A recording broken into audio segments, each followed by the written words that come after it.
আসসালামু আলাইকুম রহমতুল্লাহি ওয়া বারাকাতুহু। প্রিয় বন্ধুরা, 17 বছর আগে যেই ছেলেটাকে পঙ্গু করে দেশ ত্যাগ করতে বাধ্য করেছিলেন, আজকে সেই ছেলেটাই দেশে ফিরলেন বীরের বেশে, সিংহের মতো গর্জন দিয়ে ফিরলেন। এটাই হচ্ছে রাজনীতি। রাজনীতিতে আপনি যদি কাউকে জোরপূর্বক অথবা বেআইনিভাবে দাবাতে চান, সেটা অবশ্যই ব্যাকফায়ার করবে।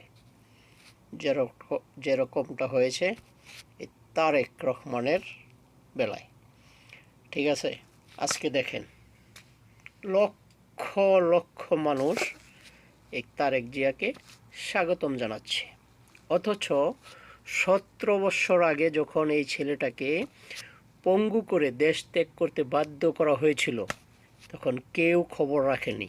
দেখার মতো হয়তো দুই একজন সাথে ছিল, ঠিক আছে। আর এখন দেখেন লক্ষ লক্ষ মানুষ ওনাকে স্বাগতম জানাচ্ছে।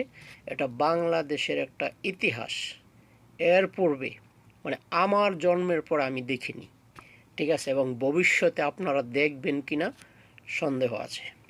এটাই হচ্ছে রাজনীতির, ঠিক আছে।